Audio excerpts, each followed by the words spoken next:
Hello, and welcome back to the Going Off Track podcast. I am Kathryn, and yes, F1 is in the middle of its spring break right now. And by the middle, I mean this is day one as I record it of the Formula One spring break. And here's the thing, without Formula One, the only things I've really got going on right now are the last 3 episodes of season 2 of The Pit, one of the biggest gymnastics events that I've ever run in my career as a sports statistician. It came with a little bit of a promotion, at least in title, and the last few other sporting events of my 2025-2026 season. So how else am I supposed to keep myself occupied? By embarking on a absolutely ridiculous project that I really don't have time for, especially in this first week, but we're going to do it anyway. So what we've got going on here, I'm calling F101 the Spring Break Sprint. And if you are an original listener of the Going Off Track podcast, when Emily and I started this podcast, we envisioned it that it would be a place to obviously talk about the races and react to what's going on live in season, but also to educate people about the sport alongside all the current live action stuff. We got busy. Life happened. There's lots of stuff going on. And I think that the F1 spring break is the perfect time to get back into it. If you don't remember, I am a Drive to Survive era Formula One fan. That means that I got into the sport after Drive to Survive started airing on Netflix.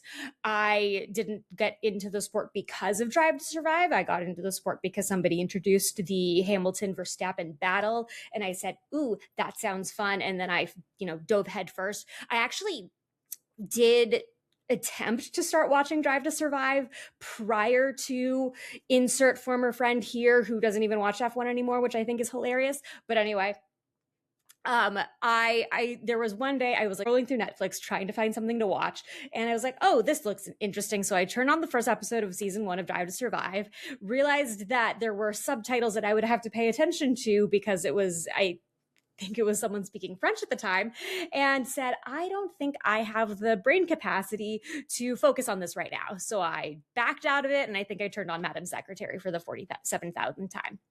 So I didn't end up watching the first season of Drive to Survive until the latter half of 2021, after I got back from summer camp and after I had already kind of fallen headfirst into the sport.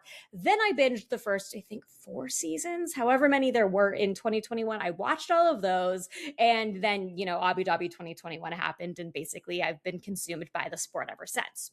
So being a Drive to Survive era fan, I've picked up on a lot of the F1 lore, shall we say, over the last 4 years. Like, if you don't watch F1 live and you only watch an F1 season through the lens of Drive to Survive, you really lose a lot of context of like what happens day to day and week to week. And not to say that you have to be a good fan of the sport if you watch every single moment and that you follow all of the news all of the time, because it's a lot. But I've picked up on a lot of lore and context and stories and things that have happened, prior to my time of becoming an F1 fan. But there's still 70 years or so of lore and context and shenanigans and stuff that has happened before I rocked up in the middle of one of the most contentious seasons in the history of Formula One. So what I want to do is I want to talk about it. I want to point these out to you, especially if you're newer fans and you've heard like that time Kimi Räikkönen almost bankrupted an entire Formula One team, or weird things that happen. And we've already touched on a few things before. I watched every race of the 2016 season, so you don't have to. And it was actually very entertaining. That championship battle was almost as contentious as the one between Hamilton and Verstappen in 2021. And of course, we did a whole full breakdown of what happened at the 2005 United States Grand Prix. But there are other things and other bits and pieces and stories and pieces of history that I really want to dive into. And so we're going to talk about all of those things, react to Michael Schumacher's first Formula One race, watch the Crashgate crash, other weird things, finally get around. I have a couple Lego F1 cars that I have been meaning to build for like a while. Maybe I can like put them up on the wall somewhere, maybe next to Kimmy, because there are a couple Red Bull cars, and so I think this backdrop needs a little bit more Red Bull to it. And I have a lot of wall space behind me. We're working on it. It's a work in progress. But that's what this is going to be over this next month. These episodes should not take very long to listen to. They should be, I'm ballparking between about 7 and 15 minutes, especially because I'm doing 30 of these. This isn't like the F1 Team Genealogy series that Emily and I did way back when, which is linked above. And it is a series that I love, and we had a great time doing it. But that was a lot of very in-depth research for a lot of things, and those episodes are a lot longer.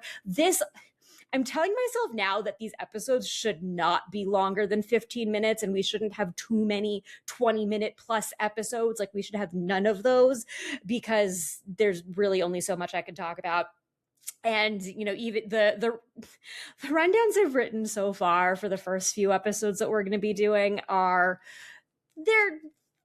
it's going to be fine. It's not going to be that long, I swear. But there'll be an episode out every morning. The stuff that I've dove into so far, I'm just very fascinated by it. And there's a lot of stuff that like I kind of know or know of, but it's nice and fun to like kind of like go deeper into these things. So it's cool, and I like it, and it's fun, I personally think. So if you are also interested in learning a little bit about Formula One as we take our break from real live action Formula One, make sure that you like and subscribe and follow along for this journey and all these shenanigans. We're also on Instagram at going.off.track to keep an eye on all 30 of these episodes. We will start on April Fools. This is not an April Fool's Day joke, but we will be starting on April Fools with episode 1, where, yes, we've talked a lot about the drivers who have clinched the world championships. Obviously, that's like the most relevant, most important thing in the whole sport pretty much. But I am also curious as to where the drivers have clinched the world championships.